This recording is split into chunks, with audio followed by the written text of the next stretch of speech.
Mais uma vez. Olá, é um prazer estar aqui mais uma vez no Núcleo de Estudos Espíritas Chico Xavier.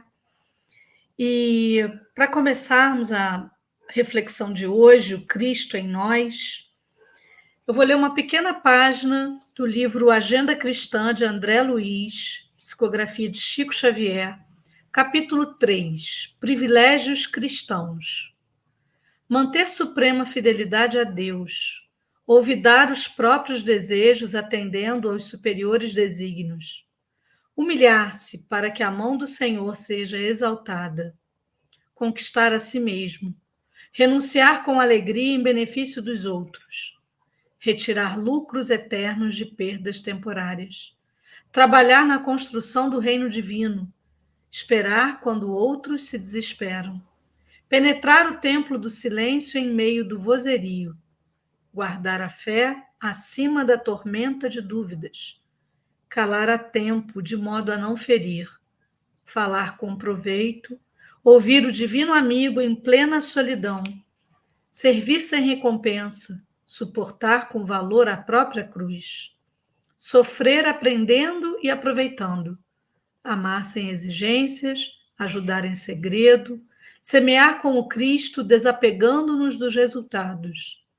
encontrar irmãos em toda parte, cultivar o prazer de ser útil, discernir o justo valor das causas e das coisas, santificar o mal, amparar com sinceridade os que erram, perdoar quantas vezes for necessário, superar os obstáculos, conservar a jovialidade e a doçura, sustentar o bom ânimo, desprender-se dos enganos do mundo antes que o mundo nos desengane, perseverar no bem até o fim.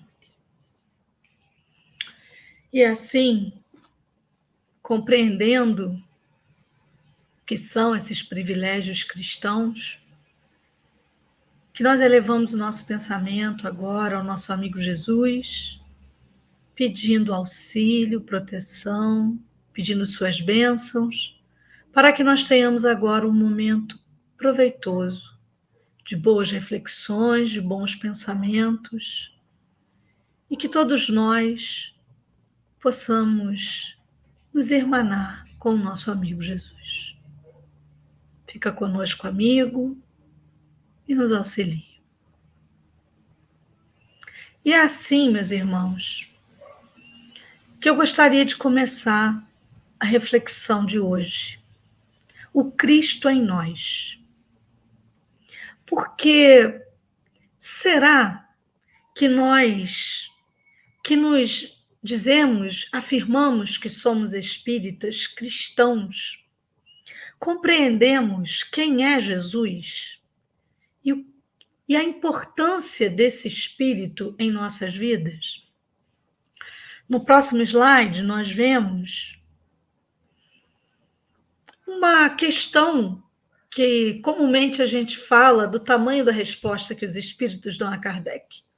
No Livro dos Espíritos, na terceira parte, no capítulo 1, Lei Divina ou Natural, a questão 625, em que Kardec pergunta: qual o tipo mais perfeito que Deus já ofereceu ao homem para lhe servir de guia e modelo?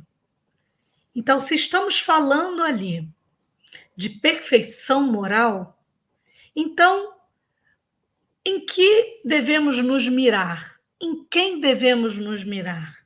E os Espíritos nos dizem: em Jesus. Mas se, no próximo slide a gente vê, se a gente observar o que significa ser o guia e o modelo, ser o guia é alguém, uma pessoa que conduz, que mostra um caminho. Isso quer dizer que essa pessoa já passou por aquele caminho, ela conhece aquele caminho, e por isso ela pode ser o guia.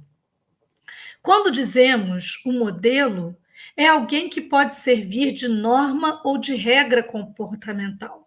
Isso quer dizer que é alguém, só volta por favor, isso quer dizer que é alguém que já sabe também como fazer. Então, dizer que Jesus é o nosso modelo e guia é parar primeiro para pensar que esse modelo de perfeição, apesar de muito distante realmente de nós, é alguém que em algum momento da sua vivência como espírito imortal também sentiu e viveu como nós hoje, ainda seres que nos entendemos como muito imperfeitos. Então, Jesus é por isso nosso modelo e guia. Ele um dia já vivenciou o que a gente vive e já sentiu o que a gente sente. E compreender isso é compreender que, apesar da gente entendê-lo como modelo e guia, a gente não pode jamais pensar que ele foi criado pronto, porque não é assim que Deus fez e faz. Deus não nos cria prontos. Ele nos cria simples e ignorantes e nós vamos fazendo as nossas escolhas. Com base nessas escolhas, aquelas que nos aproximam de Deus vão contribuir para o nosso aperfeiçoamento moral e aquelas escolhas que fazemos que nos distanciam de Deus não vão contribuir para esse aperfeiçoamento. Consequentemente, nós vamos demorar mais tempo. Então, Jesus, sendo esse modelo e guia, compreende isso em nós. Compreende que cada um de nós tem o seu tempo. Por isso, ele não nos julga. Por isso, ele não nos condena. Por isso, ele está sempre de braços abertos, sendo essa luz para nós, né? Essa luz que não fica sob o alqueire, né? Mas que fica à mostra, nos aguardando. Então, quando nós refletimos sobre o Cristo em nós e quem é o Cristo, nós também podemos pensar no Cristo como sendo, antes dele vir, como sendo aquele que se esperava como o Salvador do mundo, como o Messias. E aí, Emmanuel vai nos dizer, no livro A Caminho da Luz, pode manter aquele ainda, por favor. Ele vai nos dizer o seguinte: como é que se pensava que viria esse Salvador do mundo, né? Se pensava que ele viria assim, no livro A Caminho da Luz, no capítulo 7, isso. A gente lê assim: a cada século renovam-se as profecias e cada templo espera a palavra de ordem dos céus, através do Salvador do mundo. Os doutores da lei, no Templo de Jerusalém, confabulam respeitosos sobre o divino missionário. Na sua vaidade orgulhosa, esperavam-no no seu carro vitorioso, para proclamar a todas as gentes a superioridade de Israel e operar todos os milagres e prodígios. Segundo a sua concepção, o Senhor deveria chegar no carro magnificente de suas glórias divinas, trazido do céu à terra pela legião dos seus tronos e anjos. Deveria humilhar todos os reis do mundo, conferindo a Israel o cetro supremo na direção de todos os povos do planeta. Deveria operar todos os prodígios, ofuscando a glória dos Césares. No entanto, agora sim a gente pode passar. É um anterior a esse. No entanto, o que a gente viu, né? O que a gente viveu? Que Jesus não veio dessa forma como se imaginava. Né? Ele, sendo exatamente o Salvador do mundo, ele nos mostra que ele não era o rei do mundo, que não eram essas questões do mundo que ele iria resolver, muito menos demonstrar um poder ou uma força que humilhasse os contrários ao povo onde ele nascesse. Então, exatamente, ele não se impõe pela força, né? Sendo o Salvador do mundo, ele não se impõe pela força, mas ele arrasta pelo exemplo. Então, ele também nos mostra, né, como um grande professor, que nós não somos salvos de uma forma passiva, mas Com ele a gente aprende o que deve fazer para se salvar. E essa salvação perpassa por uma busca de elevação, de progresso moral. Então, no Evangelho de Lucas, a gente lê a forma como ele veio. Né? Esse evangelho foi o evangelho falado, né? Dito por Maria. Então, o que a gente lê no capítulo 2, versículo 7? Que Maria deu à luz seu filho primogênito, enfaixou-o, deitou-o na manjedoura, porque não havia lugar para eles na sala de hóspedes. Então, de acordo com o censo da época, José tinha que ir até Belém, na Judéia, onde ele havia nascido. Então, eles saíram, ele e Maria grávida, saíram da Galileia, né? Saíram para chegar àquele lugar. Só que quando eles chegavam lá, não havia lugar para eles na hospedaria. Então, eles não tinham lugar. Eles passaram mais ou menos 4 dias de viagem num burrico.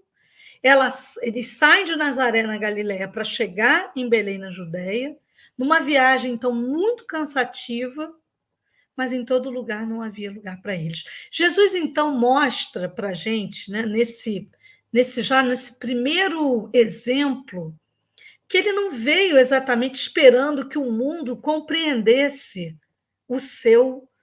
a sua missão. Ele não veio esperando isso. Por isso essa dificuldade. E qual o grande exemplo que ele já nos mostra nessa vinda? A gente vê no próximo slide. A humildade, né? Então, na estrebaria, ele fica na manjedoura, no lugar onde os animais se alimentam. Então, como a gente vai ver no próximo slide, no livro A Caminho da Luz, também no capítulo 12, Emmanuel nos diz: a manjedoura assinalava ponto inicial da lição salvadora do Cristo, como a dizer que a humildade representa a chave de todas as virtudes. E a gente vê no próximo também que a Amélia Rodrigues nos fala no Primícias do Reino, aceitando como berço o reduto humílimo de uma estrebaria, Jesus elaborou desde o primeiro momento a profunda lição da humildade para inaugurar um reinado diferente entre as criaturas. E no próximo ainda, tem mais um antes. Não? Vê se tem mais um. Ok, então o que a gente vê, né? No Evangelho segundo o Espiritismo, no capítulo 7, Kardec organiza segundo a bem-aventurança: bem-aventurados os pobres de espírito, porque deles é o reino dos céus. E ele vai nos explicar que os pobres de espírito são aqueles que exatamente têm o coração puro, são aqueles que são humildes. Porque quando a gente pensa nos seres dotados de inteligência, Kardec vai nos explicar isso, são seres que muitas vezes eles têm um olhar voltado apenas para si. Então eles não conseguem elevar o olhar para Deus, para o Criador. Eles não se compreendem como criaturas, né? Mas praticamente como criadores. Então Kardec nos explica no item 2 que Jesus se refere aos humildes. Dizendo que o reino dos céus é dos simples, Jesus deu a entender que ninguém é admitido nesse reino sem a simplicidade do coração e a humildade do espírito, de espírito. A humildade nos aproxima de Deus e o orgulho nos afasta. Então, por isso, né, esse primeiro exemplo. Jesus não veio como se imaginava, como os sacerdotes da época imaginavam. Aqueles que compreendiam muito bem as leis, mas, apesar de terem muita teoria, não conseguiam ainda praticar. Na verdade, a gente ainda se encontra, né? Muitos de nós ainda nos encontramos nesse patamar, no patamar do estudo, no patamar da teoria, mas ainda com muita dificuldade na prática. Então, o que se imaginava, né, é que esse Salvador do mundo, ele viria de uma outra forma. E Jesus vem nos mostrar a importância de desenvolvermos a humildade, né, como uma primeira virtude, porque sem ela as outras ficam apagadas. Então, as outras não conseguem também se desenvolver. E agora, então, no próximo, a gente compreende, aqui há um link muito importante com a primeira leitura do Agenda Cristã, né? O que são os privilégios cristãos? Às vezes a gente poderia imaginar que teria privilégios por seguir Jesus, mas se a gente parar para lembrar cada privilégio daqueles que aparecem lá na leitura do Agenda Cristã, a gente vai compreender que com Jesus o grande privilégio é o privilégio do trabalho. E como nos diz Emmanuel no livro Vinha de Luz, no capítulo 49, que é o que eu trago aqui o trecho nesse slide, Jesus iniciou no círculo das inteligências encarnadas o maior movimento de libertação do espírito humano no primeiro dia da manjedoura. E esse maior movimento de libertação é o movimento do trabalho. Então, quando ele nos mostra a importância da humildade já na manjedoura, ele nos mostra que ele veio no primeiro dia nos mostrar a importância do trabalho, porque ele próprio assim agiu trabalhando. Bom, se estamos numa reflexão sobre pensarmos o Cristo em nós, observamos agora, ainda no livro A Caminho da Luz, no capítulo 12, esse pequeno trecho. O Cristo vinha trazer, agora eu não consigo ver por aí, deixa eu olhar por aqui no livro, porque alguns trechos ficam apagados para mim, mas eu pego aqui o trechinho no capítulo 12. O Cristo vinha trazer ao mundo os fundamentos eternos da verdade e do amor.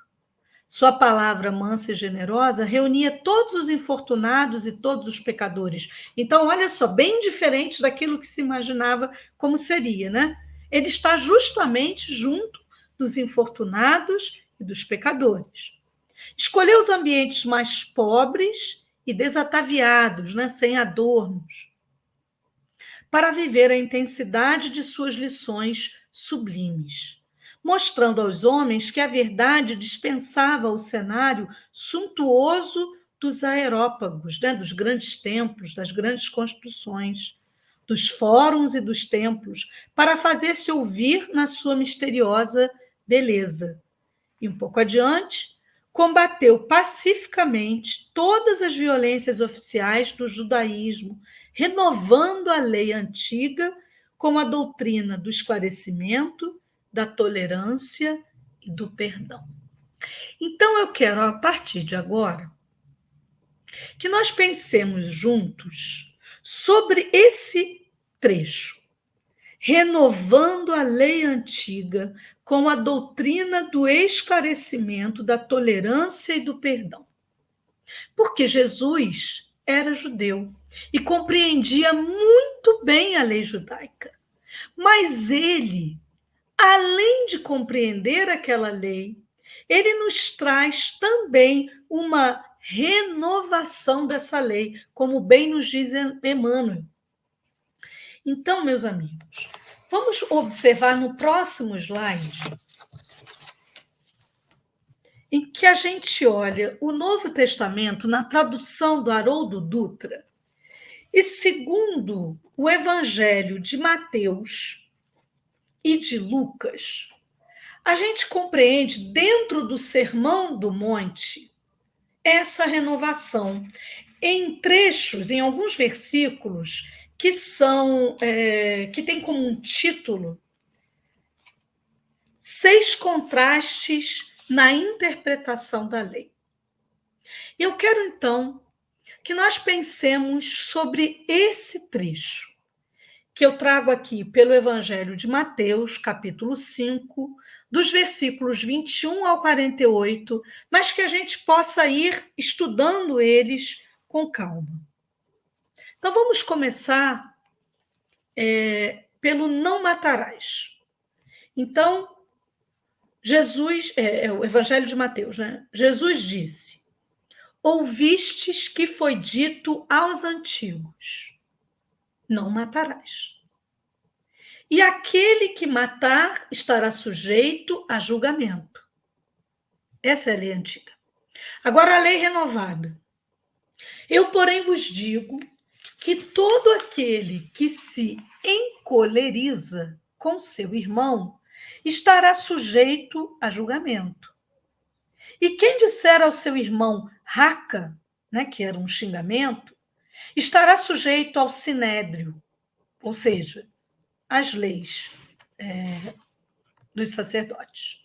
E quem disser louco estará sujeito ao gina, que era um local fora de Jerusalém, um depósito de lixo, com cadáveres de indigentes, com restos de animais, e com pela presença de enxofre, um fogo que se mantinha aceso ali para queimar esse lixo.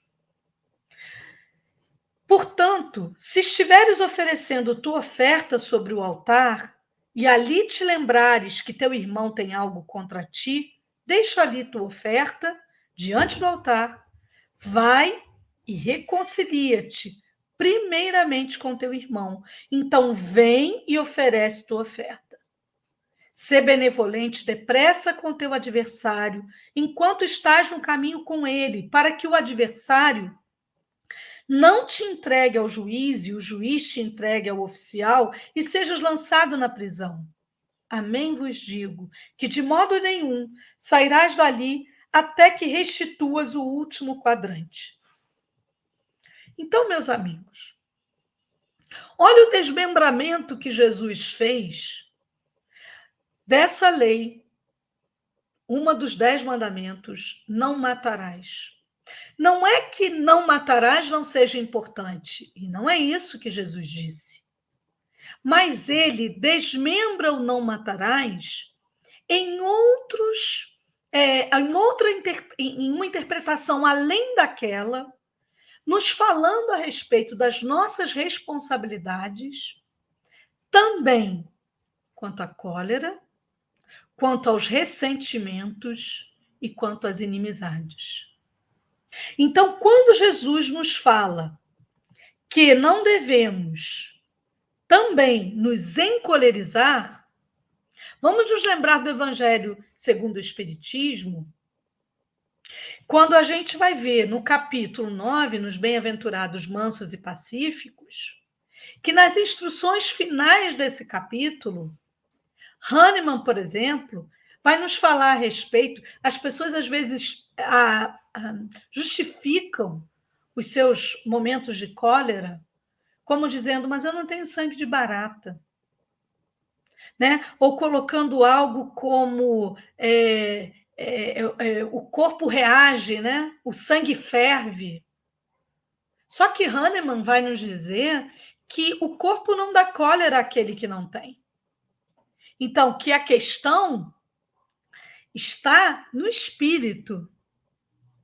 E isso vem ao encontro do que Jesus nos fala, sobre a importância de nós nos vigiarmos. Até porque a gente compreende, dentro do Espiritismo, né, que o primeiro que sofre com o ataque de cólera é a gente mesmo.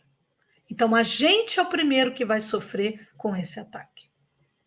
Bom, continuando, agora no próximo slide, a gente vai ver o desmembramento ali da oferenda. Então, no capítulo 10, Bem-aventurados os misericordiosos, Kardec também vai analisar esse trecho. Então, se temos algo, se algum irmão tem algo contra nós, e aqui a gente está falando, né? Jesus fala da oferenda e a gente traz isso para a nossa atualidade, não seria propriamente uma oferenda, mas se a gente quer elevar o nosso pensamento a Deus, se a gente quer depositar o nosso coração a Deus, colocar ele para Deus, olha só o que Jesus nos diz. Para a gente deixar isso ali, primeiro se reconciliar e depois voltar. No próximo slide, a gente vai ver que Kardec, analisando isso no item 8 do capítulo 10, ele vai falar que o sacrifício mais agradável a Deus é o que o homem faça do seu próprio ressentimento. Pode ser que o outro sequer saiba do nosso movimento, porque não há uma condição que isso propícia para isso, mas que a gente faça esse movimento. Que a gente não deixe no nosso coração nenhum ressentimento, nenhum rancor. Que a gente consiga fazer o movimento de realmente estar com o coração livre de tudo isso. Então, Kardec diz, entrando no templo do Senhor, e aí vamos pensar, né, onde está esse templo? Porque esse templo pode estar no nosso próprio coração. Ele pode ser o templo físico, é importante também que seja, mas que primeiro seja no nosso coração. Então, entrando no templo do Senhor, deve deixar de fora, né, as pessoas devem deixar de fora todo o sentimento de ódio e de animosidade, todo mau pensamento contra seu irmão. Como isso é difícil, mas como isso é necessário. Porque se estamos analisando o Evangelho de Jesus, e o Evangelho de Jesus é vivo, é ativo, é no nosso dia a dia, né? A moral do Cristo, como Kardec nos fala na introdução do Evangelho segundo o Espiritismo, a moral do Cristo é essa regra de proceder o tempo inteiro. É isso que nós devemos buscar. Senão a gente vai ficar naquele jeito, né, de analisar, de estudar, de teorizar, mas de não conseguir colocar em prática. E exatamente o desafio de se conseguir colocar em prática é o desafio no nosso dia a dia, a começar pelas situações de rancor e de ressentimento. Mas, lembrando daquela análise, né? Não matarás. A gente falou da cólera, a gente agora falou desse ressentimento. Vamos olhar o próximo slide, que fala sobre a questão da reconciliação, né? Do adversário e da reconciliação. Então, Kardec também analisa isso no capítulo 10, um pouquinho antes, no item 5, falando sobre a importância dessa reconciliação com o adversário. Observemos agora no próximo slide. Porque à luz do Espiritismo, ele diz, quando Jesus recomenda que nos reconciliemos o mais cedo possível com o nosso adversário, não é somente com o fito de apaziguar as discórdias no curso da nossa atual existência, e isso, claro que já é muito importante, mas para evitar que elas se perpetuem nas existências futuras. Então, com o Espiritismo, nós compreendemos que a morte não faz cessar nem os amores e nem os ódios. E nós também compreendemos o quanto esses sentimentos, eles nos ligam. Então, enquanto o perdão liberta, falando agora da questão, né, dos ressentimentos, das adversidades, enquanto o perdão liberta, o ódio nos prende. E nós sabemos, nós compreendemos o quanto inimizades que perduram de uma existência para outra, elas são nocivas. Então, nas reuniões mediúnicas, muitas vezes, a falta do perdão vai ser exatamente aquilo que vai atrelar um espírito a outro por mais de uma existência, sendo as causas, por exemplo, da obsessão. Enquanto o obsediado, com o seu sentimento de culpa, abre aquela porta, o obsessor, com ainda a incapacidade de perdoar, fica atrelado ao outro ser. Essas são relações difíceis e são relações muito importantes para nós pensarmos. Por quê? Porque elas são o que a gente vive, elas são o que a gente vivencia. Se nós formos ler noticiários, às vezes noticiários muito difíceis, que mostram situações de traições, de mortes, de assassinatos, situações onde aquelas existências, aquelas reencarnações não foram produtivas, porque foram permeadas por esses sentimentos, nós também podemos pensar que essas situações vão se continuar. Então, a gente lê aquilo no noticiário, mas pensa, né? Como o Divaldo nos fala, pensa também quanto aquilo continua.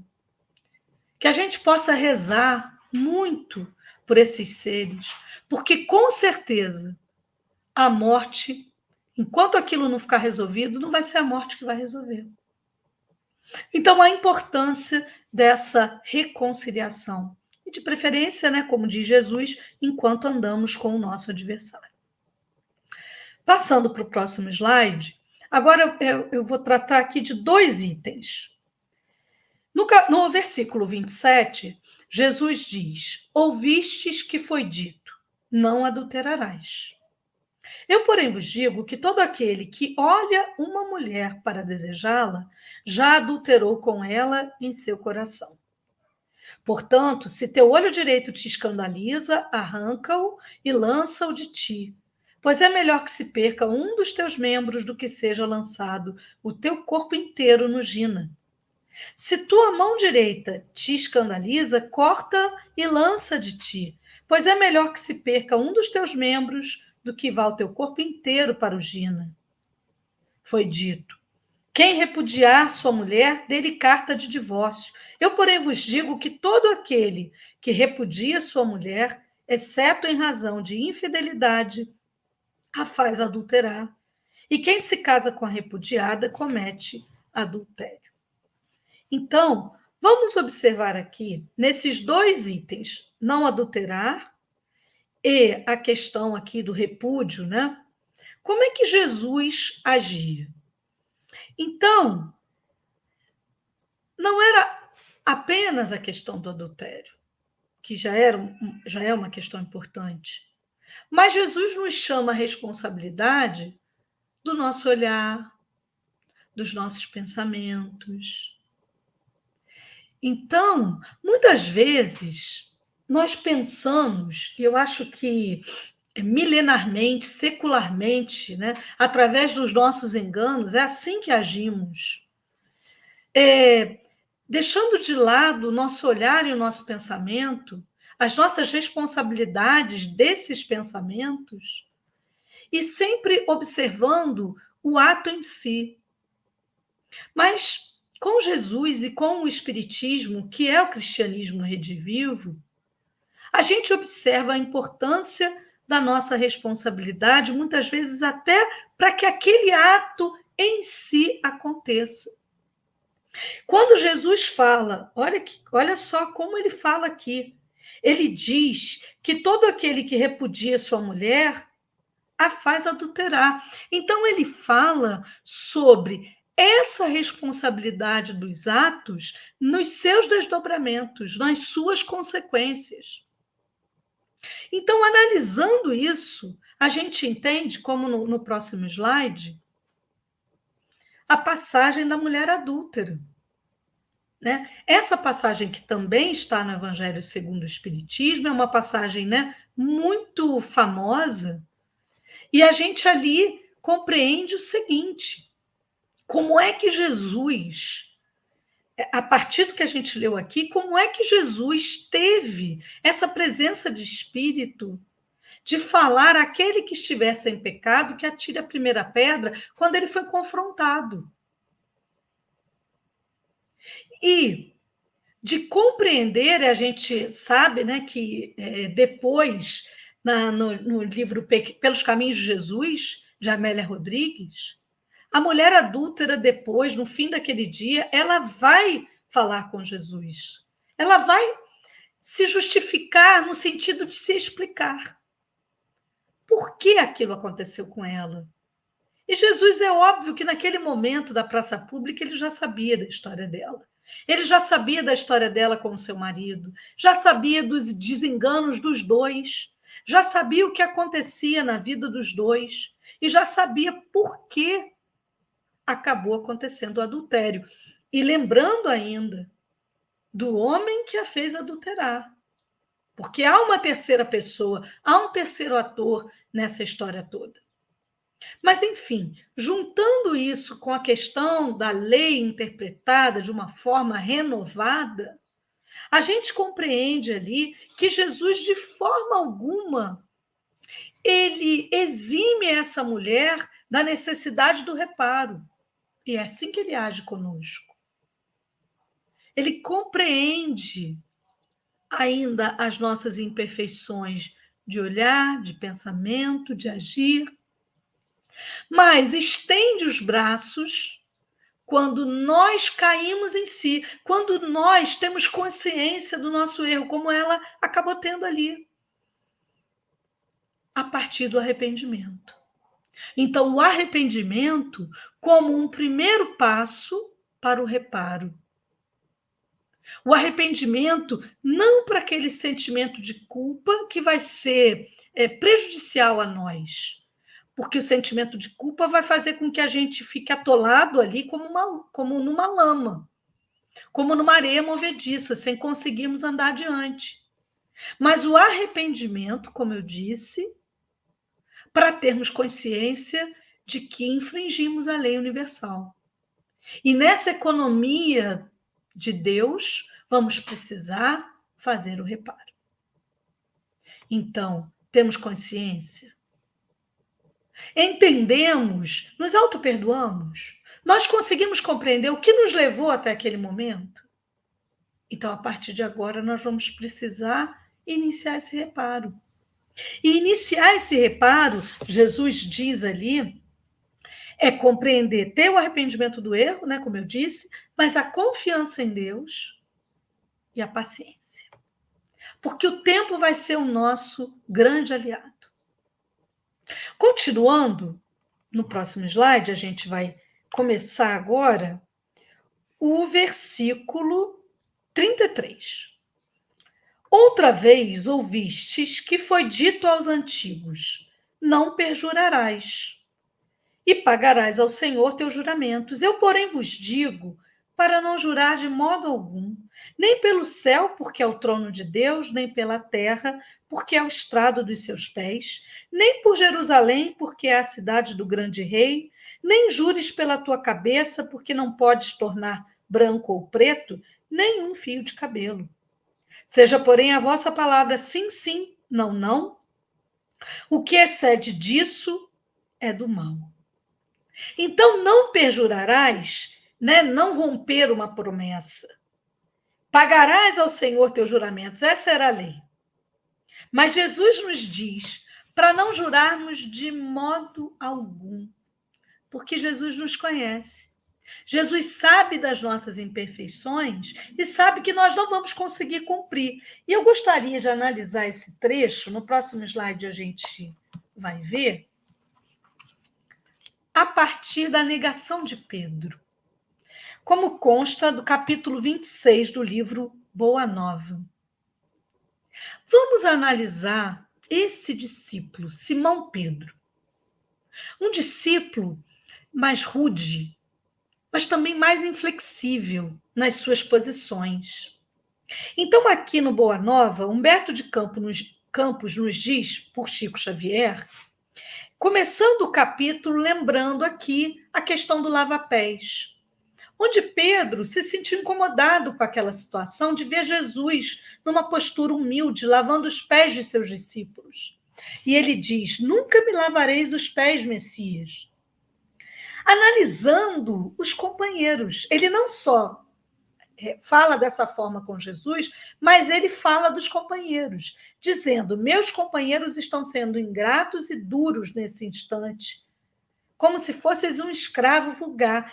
Mas Jesus, compreendendo, coloca para Simão: não querer ser melhor que os teus irmãos. Vai falando, mais adiante ele fala novamente a questão de que se aproxima a hora derradeira, e nesse caso realmente se aproxima. E Simão diz: mas, Senhor, para onde é que, né? o senhor vai. E aí ele diz, olha, você ainda não está preparado para me seguir. E Simão, mais uma vez, fica incomodado. Não posso vos seguir? Acaso, mestre, podereis duvidar de minha coragem? Eu não sou um homem, por vós eu daria a minha própria vida. E Jesus diz, Pedro, a tua inquietação se faz credora de novos ensinamentos. A experiência te ensinará melhores conclusões, porque em verdade te afirmo que esta noite o galo não cantará sem que me tenhas negado por 3 vezes. E Simão fica profundamente ofendido. Ué, julgai-me então um espírito mau, endurecido a esse ponto? E Jesus então diz, não, Pedro, não te suponho ingrato ou indiferente aos meus ensinos, mas vais aprender ainda hoje que o homem do mundo é mais frágil do que perverso. Por isso, a questão, então, de não firmarmos promessas que provavelmente não vamos poder cumprir. Porque olha o que se passa com Pedro. Então, durante a prisão, ele vai com a espada no soldado, quando Jesus então diz, né, embainha tua espada, porque não era assim, não é assim que as coisas vão ser resolvidas.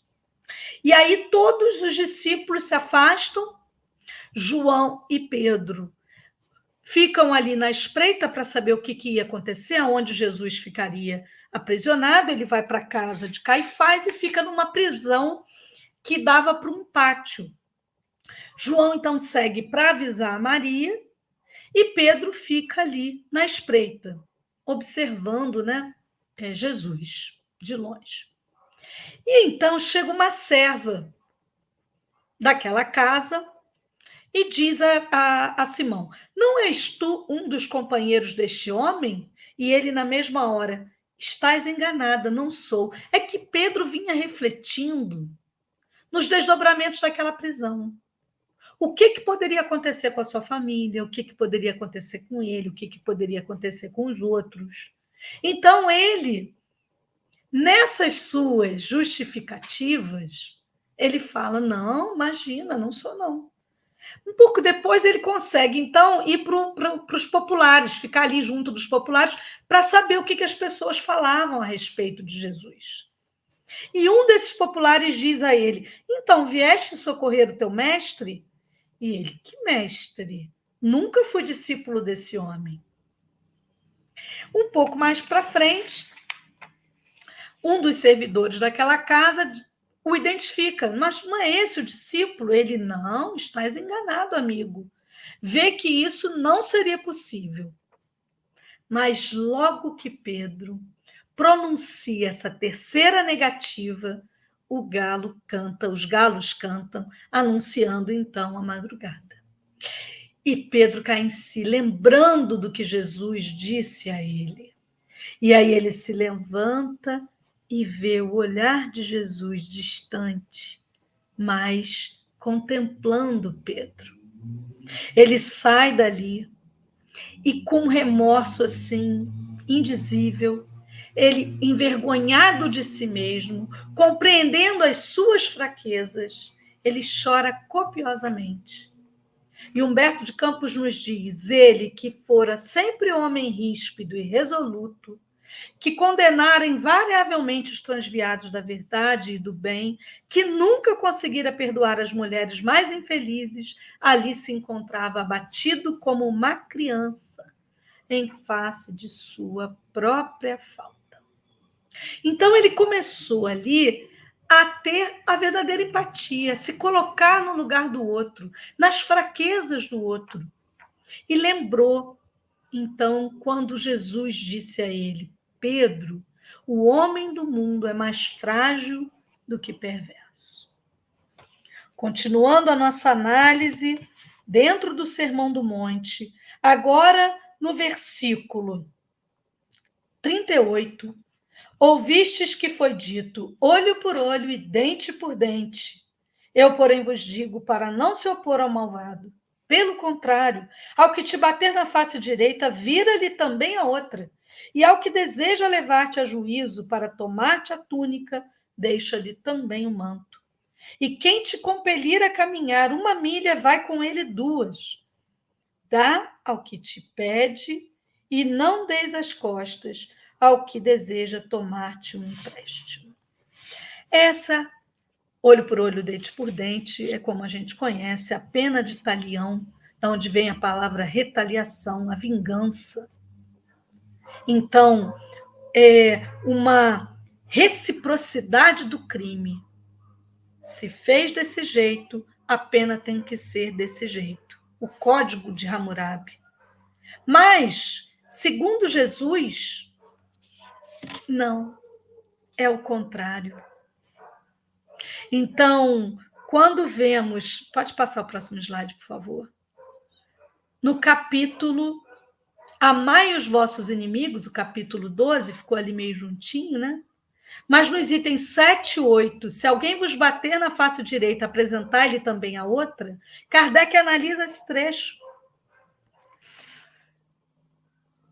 Então, essa análise que é feita no capítulo 12, numa época em que ainda havia, inclusive, duelo, se a gente pensar, ainda há, só que de outras formas, né? Não com o nome duelo, mas essa questão do ponto de honra, né? Essa questão do infringiu minha honra. E então, aqui, o que a gente vê, Kardec trazendo esse trecho, né? De não... de se alguém vos bater na face direita, apresentar ele também a outra, Kardec vai nos mostrar que Jesus sempre condenou a vingança. Então, quando ele nos diz, né, para a gente não agir como a lei antiga, né, a lei antiga dizendo olho por olho, dente por dente, mas dizer para a gente fazer o contrário, para oferecer a outra face, é no sentido de retribuirmos o mal que nos façam com o bem. E Kardec diz mais, para olharmos acima da vida material, no sentido de olharmos entendendo que aquele momento, que às vezes é um momento tão difícil, vai passar. Esse momento em que somos, né, desafiados na nossa reação, esse momento vai passar. É o que Chico nos fala na questão da água da paz. Quando ele se sentia... imagina, Chico dizendo isso para a gente, né? Que ele se sentia incomodado com certas ações e tinha certas reações. Até que a mãe dele vai dizer, né, a Maria João de Deus, vai dizer a ele, filho, procura a água da paz. E aí conta-se, né, que ele foi procurar e tal, e quando... Bom, ele não encontra essa água da paz para vender. E a mãe, então, explica. Quando você se sentir assim, quando o mal, você sente que algo está gerando em você uma reação ruim, você bebe um pouco de água e deixa ali na boca. E só engole quando você sentir que não vai falar nada. Ou seja, que não vai retribuir o mal com o mal, porque geralmente é isso que a gente faz. O que a gente faz é manter elos, né, de reações negativas. E Jesus nos pede diferente. Olha quanto tempo, né? E caminhando agora para o último trecho, os últimos versículos, no próximo slide, a gente vê no versículo 44. Ouvistes que foi dito, amarás o teu próximo e odiarás o teu inimigo. Essa é a lei antiga. E Jesus, eu, porém, vos digo, amai vossos inimigos e orai pelos que vos perseguem. Quer dizer, a gente vai caminhando, né, naquilo que realmente a gente precisa vencer em nós mesmos. São 6 contrastes na interpretação da lei, são 6 trechos que vão, eu entendo assim, que vão crescendo em dificuldade, mas que são necessários para o nosso crescimento. E que, de modo algum, a gente precisava que passasse tanto tempo para a gente se debruçar sobre isso, estudar e procurar realmente praticar. Então, amai vossos inimigos e orai pelos que vos perseguem. Ele continua. Para que vos torneis filhos do vosso Pai, que está nos céus, já que seu sol desponta sobre maus e bons, e cai chuva sobre justos e injustos. Pois se amais os que vos amam, que recompensa tendes? Não fazem os mesmos os publicanos? E se saudais somente os vossos irmãos, que fazeis de extraordinário? Não fazem também os gentios o mesmo? Portanto, sede perfeitos, sede vós perfeitos, como é perfeito o vosso Pai. Então, Jesus aqui, ele nos fala que não podemos nos sentir melhores do que ninguém, porque nós também somos imperfeitos. Então, ele diz aqui: o sol desponta sobre maus e bons. Deus é o mesmo para todos nós, justos e injustos. E que, dependendo da situação, é muito provável, como a gente, né, veio aqui refletindo, que em algum momento a gente também vai precisar, com certeza, que alguém haja assim conosco. Aliás, o próprio Jesus, que age assim conosco desde sempre. Então, amar o teu próximo, odiar o teu inimigo, não pode mais ser a lei que nos rege. A lei que nos rege seja amar a todos, inclusive aqueles que têm algo contra nós. E nós termos algo contra o outro, aí é pior ainda. Porque com tudo isso que a gente estuda, com tudo isso que a gente aprende, a gente tem que ter uma outra forma de agir. Calderaro, no livro No Mundo Maior, sobre essa questão de amar os vossos inimigos, orar pelos que vos perseguem, ele diz que isso é um princípio científico de libertação do ser. Olha como é importante para nós, para que nós possamos progredir. Se a gente voltar àquela questão, quem é o nosso Salvador? Que o nosso Salvador, na verdade, é aquele que promove em nós recursos para salvarmos-nos a nós mesmos, e essa salvação é uma busca por elevação, é um progresso espiritual, é um progresso moral. Olha só a importância desse imperativo aqui. Amai vossos inimigos e orai pelos que vos perseguem. Porque o perdão é que nos liberta. No próximo slide, já caminhando agora para o final, a gente vê aqui a própria forma de que Jesus agiu com Judas, essa misericórdia, esse perdão, e que ele agiu o tempo inteiro, né? Se Jesus chegou pela manjedoura, ele foi pela cruz. Então, o tempo inteiro, desde o início até esse retorno dele, foi nos mostrando exemplos importantes de virtudes que devemos desenvolver. E culmina com essa virtude do perdão e da misericórdia. Paulo diz, na primeira carta aos Coríntios, porque a palavra da cruz é loucura para os que perecem, para aqueles que não compreendem Jesus. Mas para nós que somos salvos, dentro, né, dessa interpretação de salvação que eu comentei, é o poder de Deus. É essa conquista da elevação espiritual.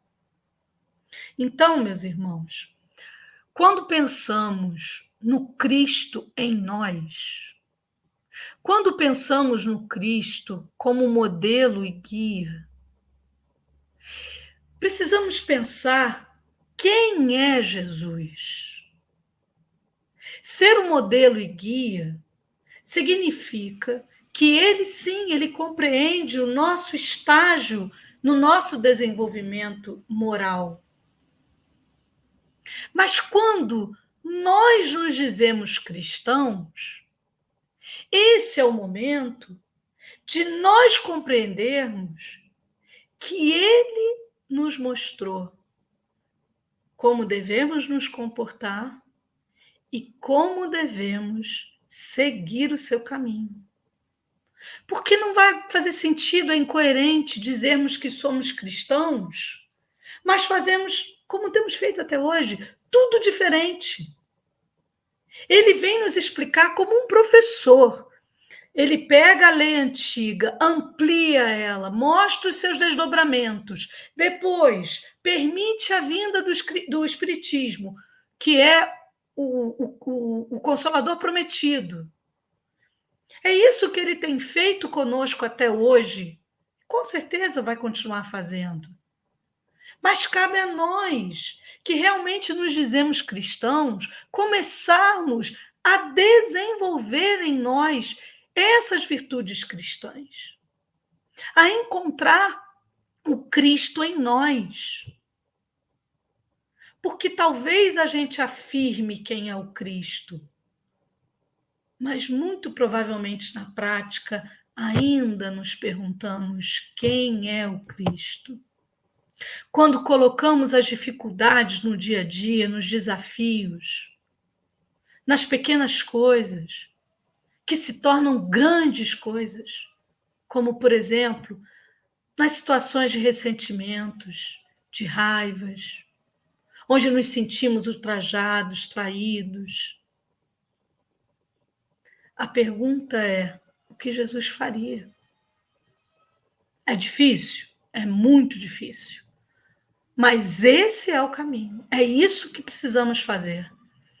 E precisamos fazer tomando também o exemplo dos apóstolos, como Simão Pedro, não para que os outros ouçam, para que os outros vejam, mas num processo de paz interior, num processo de paz de consciência, conosco mesmo e com Deus.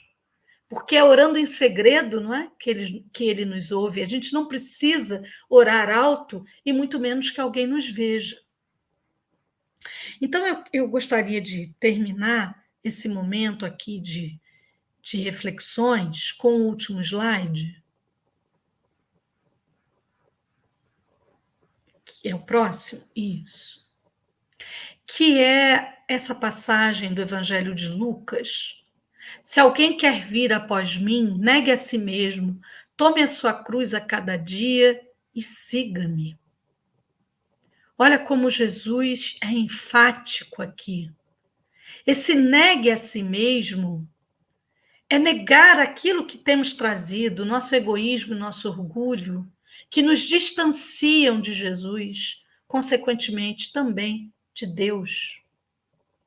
Tomar a nossa cruz a cada dia é encararmos as nossas dificuldades como grandes ensinamentos, como sofrimentos que irão burilar as nossas almas, chegando mesmo ao ponto de agradecer, não como um sofrimento em si, num sentido masoquista, mas de agradecer o aprendizado que nos é necessário para que possamos fazer diferente do que temos feito.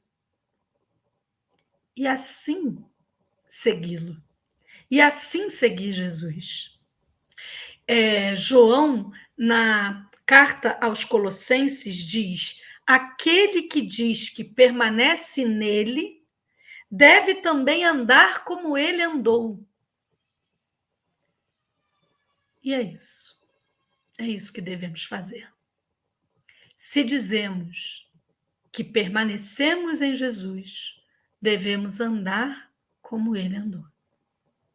Meus irmãos, eu espero que as reflexões de hoje tenham sido tão importantes para vocês como foram para mim. O que eu fiz aqui foi compartilhar um estudo que serve primeiro para mim. Que Jesus nos abençoe a todos, que Deus conforte a cada um em cada lar, que nós todos possamos nos vigiar mais, orar mais e observarmos como devemos fazer para andar como Jesus andou. Muito obrigada mais uma vez, uma alegria estar aqui nesse núcleo tão importante, com pessoas tão queridas, tão amigas, que todos recebam os nossos abraços aqui da cidade de Petrópolis, da UMEP, da União Municipal Espírita de Petrópolis. Fiquem todos com Deus. Muito obrigada.